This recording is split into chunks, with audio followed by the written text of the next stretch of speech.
Hey guys, this video is about the political abuse of psychiatry. Political abuse of psychiatry, also commonly referred to as punitive psychiatry, is the misuse of psychiatry, including diagnosis, detention, and treatment for the purposes of obstructing the human rights of individuals and/or groups in society. In other words, abuse of psychiatry, including that for political purposes, is the deliberate action of having citizens psychiatrically diagnosed who need neither psychiatric restraint nor psychiatric treatment. Psychiatrists have been involved in human rights abuses in states across the world when the definitions of mental disease were expanded to include political disobedience. As scholars have long argued, governmental and medical institutions code menaces to authority as mental disease during political disturbances. Nowadays, in many countries, political prisoners are sometimes confined and abused in psychiatric hospitals. Now, this is exactly what's going on in the West today. Political psychiatric abuse is happening in Canada, the United States, Australia, and all over Europe. As a matter of fact, I've mentioned this before, but it happened to my brother. My brother, Douglas Miller, was thrown in a mental ward because they attacked him with directed energy weapons, and they did V2K on him and burnt his legs with microwaves and stuff. They fraudulently diagnosed him as schizophrenic, and then they poisoned him with these pills and gave him diabetes. Because these antipsychotic pills, they cause diabetes in a lot of people. And my brother didn't have schizophrenia, V2K being used on him, but they just lie through their fucking rotten evil teeth. They have this sneaky fucking underhanded way to attack people, and it's psychiatric political abuse. They did it to my brother, Douglas Miller. Psychiatry possesses a built-in capacity for abuse that is greater than in other areas of medicine. The diagnosis of mental disease allows the state to hold persons against their will and insist upon therapy in their interest and in the broader interest of society. Psychiatry can be used to bypass standard legal procedures for establishing guilt or innocence and allow political incarceration without the ordinary odium attaching to such political trials. The use of hospitals instead of jails also prevents the victims from receiving legal aid before the courts in some countries, makes indefinite incarceration possible, and discredits the individuals and their ideas. In that manner, whenever open trials are undesirable, they are avoided. The political abuse of the power entrusted to physicians, and particularly psychiatrists, has a long and abundant history. For example, during the Nazi era, well, now, here we go into bullshit land. For example, during the Nazi era and the Soviet rule, when religious and political dissenters were labeled as mentally ill and subjected to inhumane treatments, in the period from the 1960s up to 1986, abuse of psychiatry for political and ideological purposes was reported to be systematic in the Soviet Union and occasional in other Eastern European countries, such as Romania, Hungary, Czechoslovakia, and Yugoslavia. The practice of incarceration of religious and political dissidents in psychiatric hospitals in the Eastern Bloc and the former USSR damaged the credibility of psychiatric practice in these states and entailed strong condemnation from the international community. Political abuse of psychiatry also takes place in the People's Republic of China. Psychiatric diagnosis, such as the diagnosis of sluggish schizophrenia in political dissidents in the USSR, were used for political purposes. The Duplessis orphans were several thousand orphan children that were falsely certified as mentally ill by the government of the province of Quebec, Canada, and confined to psychiatric institutions. Donald Ewan Cameron's operation was running from what is today known as the Allen Memorial Institute, part of the Royal Victoria Hospital. What's not being mentioned here is people are being abused in Canada right now, today, all over the country, and being falsely diagnosed with mental illnesses they don't have. So political abuse of psychiatry is happening right now in Canada and the United States and Australia and Europe and lots of other countries. But they try to hide that online. In 2002, Human Rights Watch published the book Dangerous Minds, Political Psychiatry in China Today, and its origins in the Mao era, written by Robin Monroe, and based on the documents obtained by him. The British researcher Robin Monroe, a sinologist who was writing his dissertation in London after a long sojourn in China, had traveled to China several times to survey libraries in provincial towns, and while he was there, he had gathered a large amount of literature which bore the stamp secret, but at the same time it was openly available. This literature even included historical analysis which were published during the Cultural Revolution, and it concerned articles and reports on the number of people who were taken to mental hospitals because they complained about a series of issues. It was found, according to Monroe, that the involuntary confinement of religious groups, political dissidents, and whistleblowers had a long history in China. The abuses began in the 1950s and 1960s, and they became extremely widespread throughout the Cultural Revolution. During the period of the Cultural Revolution, from 1966 to 1976, the political abuse of psychiatry reached its apogee in China, which was then under the rule of Mao Zedong and the Gang of Four, who established a very repressive and harsh regime. No deviance or opposition was tolerated, either in thought or in practice.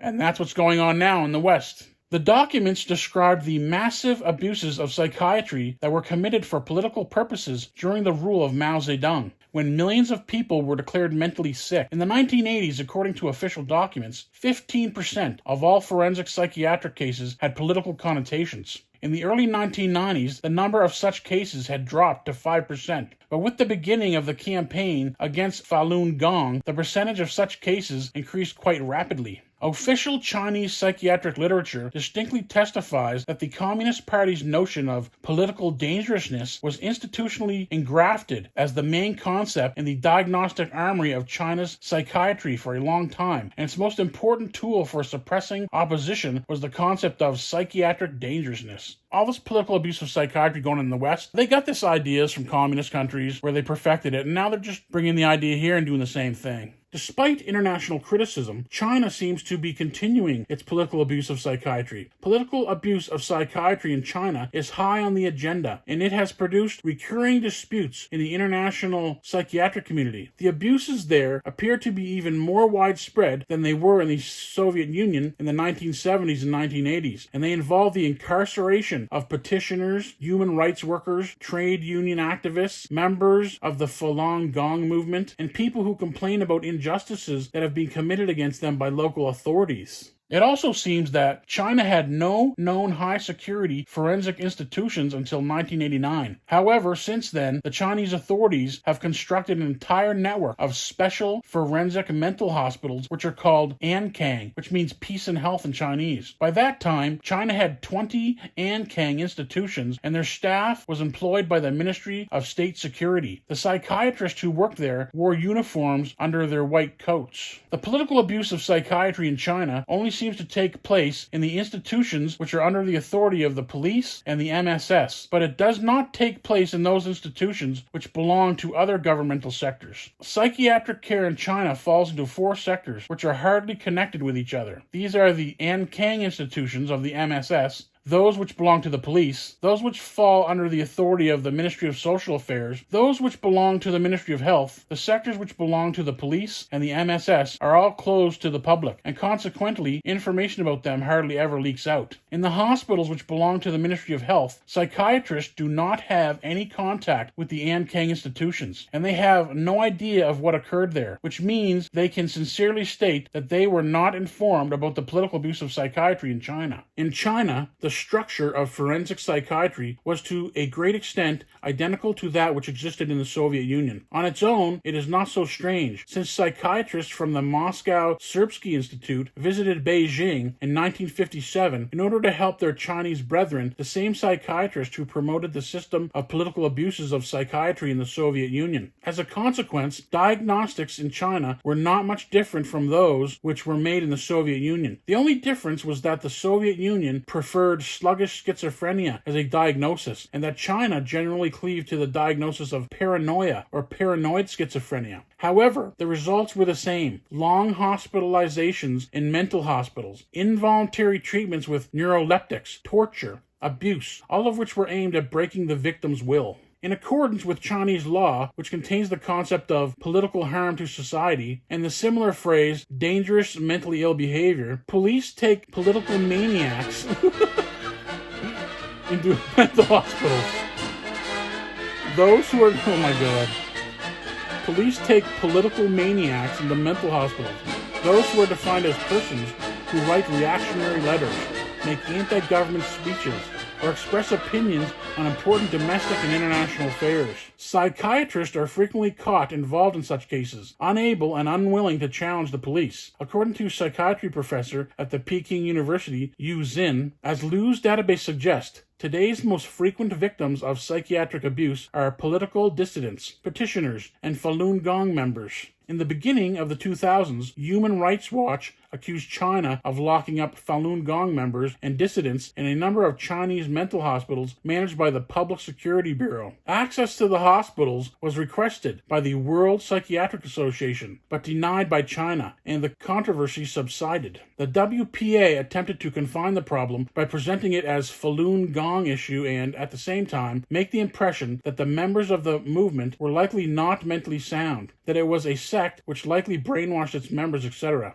There was even a diagnosis of Qigong syndrome, which was used reflecting on the exercises practiced by Falun Gong. It was the unfair game aiming to avoid the political abuse of psychiatry from dominating the WPA agenda. In August 2002, the General Assembly was to take place during the next WPA World Congress in Yokohama. The issue of Chinese political abuse of psychiatry had been placed as one of the final items on the agenda of the General Assembly. When the issue was broached during the General Assembly, the exact nature of compromise came to light. In order to investigate the political abuse of psychiatry, the WPA would send an investigative mission to China. The visit was projected for the spring of 2003 in order to assure that one could present a report during the annual meeting of the British Royal College of Psychiatrists in June or July of that year, and the annual meeting of the American Psychiatric Association in May of the same year. After the 2002 World Congress, the WPA executive committee's half-hearted attitude in Yokohama came to light. It was an omen of a long-standing policy of diversion and postponement. The 2003 investigative mission never took place, and when finally a visit to China did take place, this visit was more of scientific exchange. In the meantime, the political abuse of psychiatry persisted unabatedly. Nevertheless,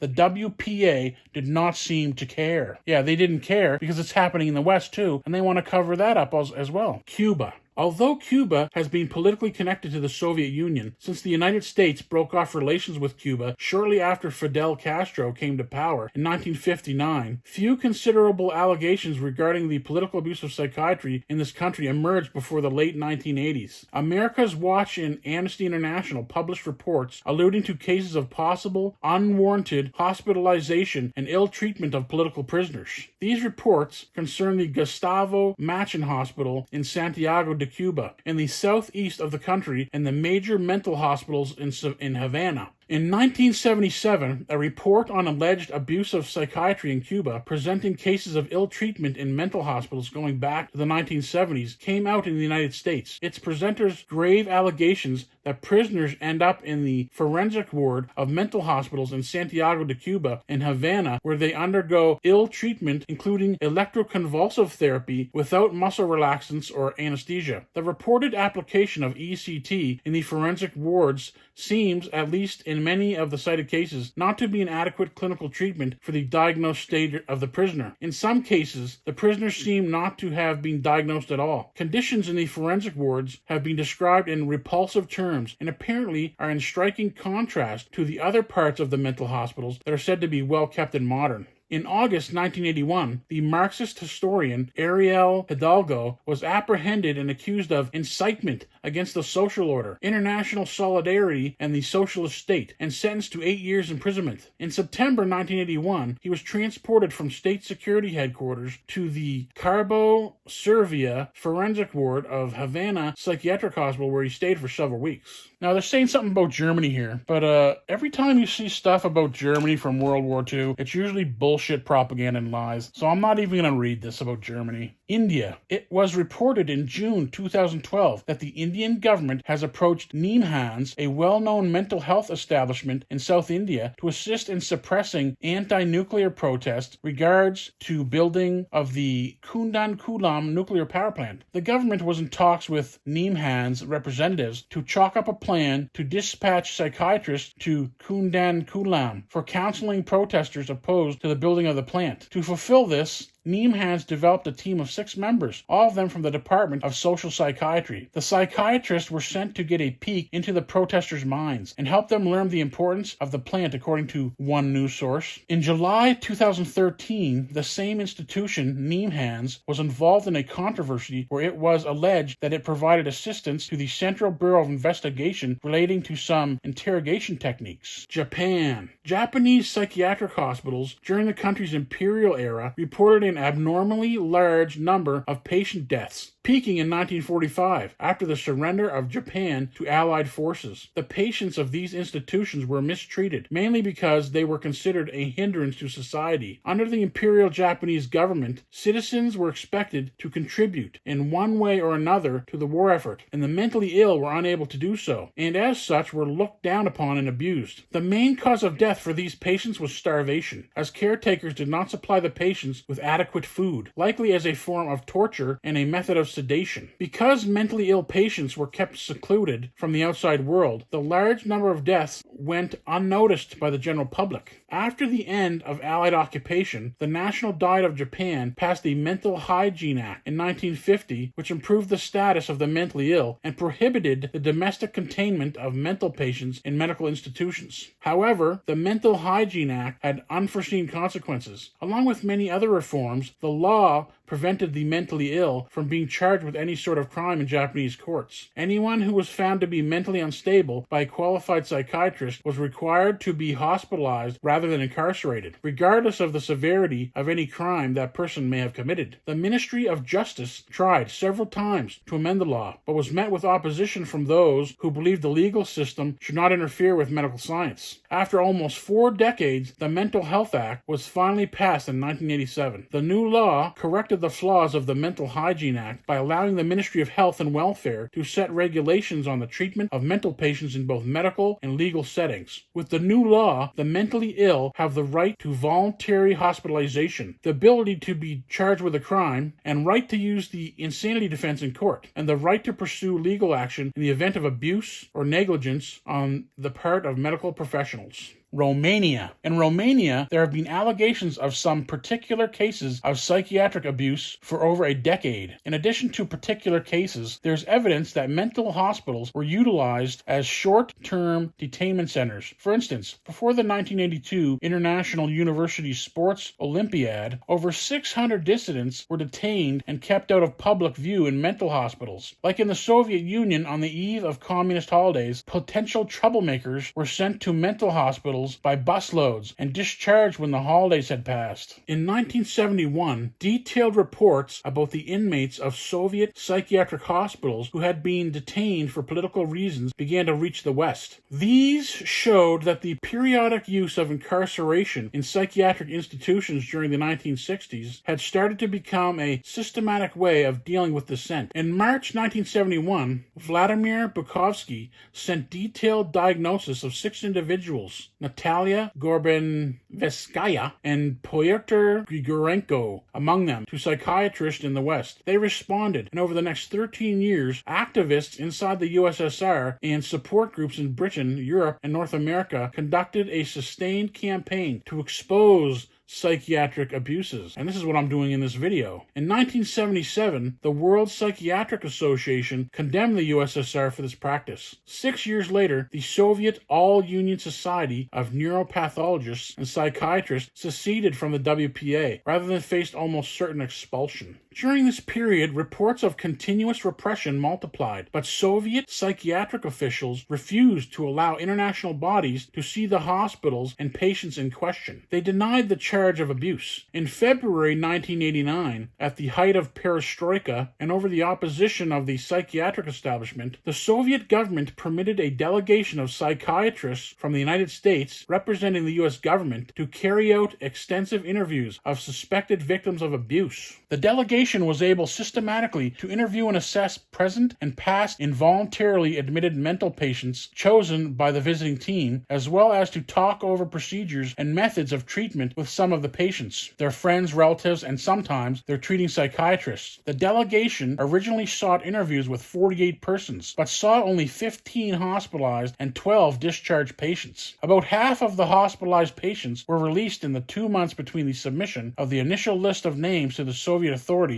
and the departure from the Soviet Union of the U.S. delegation. The delegation concluded that 9 of the 15 hospitalized patients had disorders which would be classified in the United States as serious psychosis, diagnoses corresponding broadly with those used by the Soviet psychiatrists. One of the hospitalized patients had been diagnosed as having schizophrenia, although the U.S. team saw no evidence of mental disorder. Among the 12 discharged patients examined, the U.S. delegation found that 9 had no evidence of any current or past mental disorder. The remaining 3 had comparatively slight symptoms, which would not usually warrant involuntary commitment in Western countries. According to medical records, all these patients had diagnoses of psychopathology or schizophrenia. The authorities had justified compulsory psychiatric treatment by slow and weak forms of schizophrenia, a so-called latent schizophrenia, according to a concept of Eugene Bleuler. Such forms would allegedly make the sufferer prone to criminal acts. Returning home after a visit of more than 2 weeks, the delegation members wrote a report which was highly damaging to the Soviet authorities. The delegation established that there had been systematic political abuse of psychiatry in the past and that it had not yet come to an end. Victims continued to be held in mental hospitals, while the Soviet authorities and the Soviet Society of Psychiatrists and Neuropathologists in particular still denied that psychiatry had been employed as a method of repression. The American report and other pressures, domestic and external, led to Politburo to pass a resolution on improvements in Soviet law concerning procedures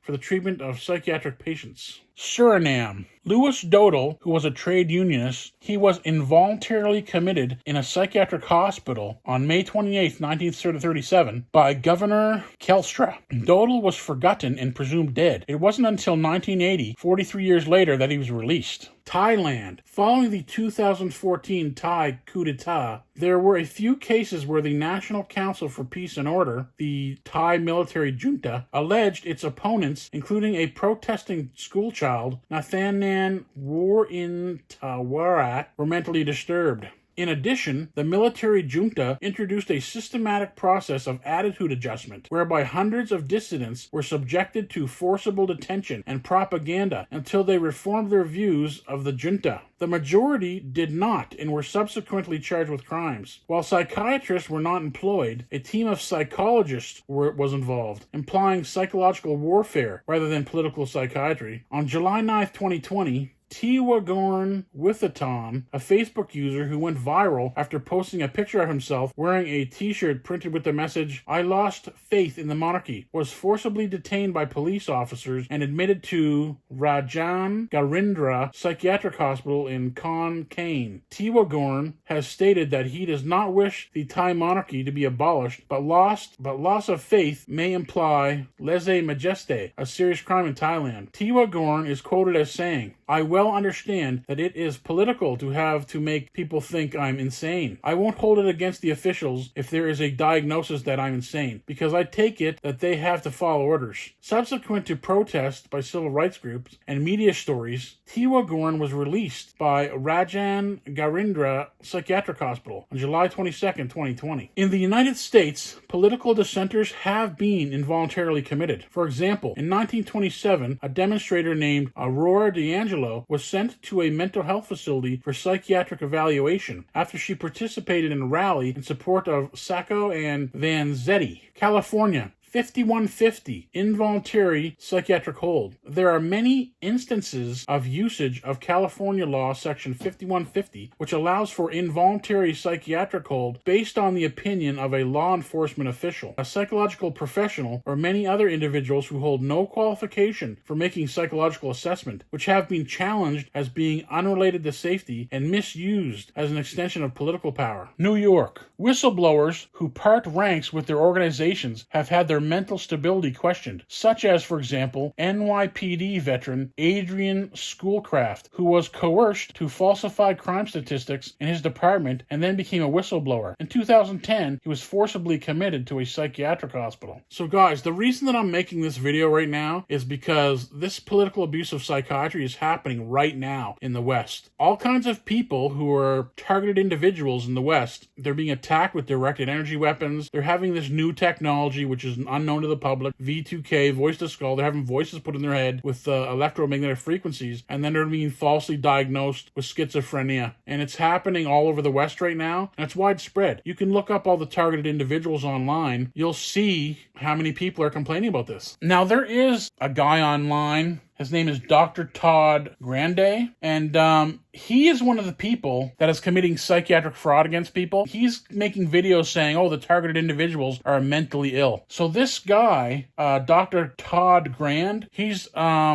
guilty of committing psychiatric fraud, and he's a criminal, and he should be arrested. And he's a bald-faced, disgusting, lying sack of shit. And here, I'm going to show you a picture of him right now. This is Dr. Todd Grande. He is one of the main people on YouTube that's involved in trying to discredit targeted individuals, and he's saying, oh, they're not targeted by the government, they're not being followed around in gang stalk, they're mentally ill, they're delusional, they're schizophrenic. This guy is a fucking scumbag liar, piece of shit. He should be exposed, and all you guys should go to his channel, give him a piece of your mind. That's his channel right there, Dr. Todd Grande, the scumbag communist. Now, here's another video where Dr. Grande, he made a video called, What is Havana Syndrome? Directed energy weapons or mass psychological illness? Cuban mass hysteria crisis? And Dr. Grande, he goes on and he lies again about this and says that people are mentally ill and delusional and they're not being hit by directed energy weapons. They're all schizophrenic and they're all crazy and they all need to be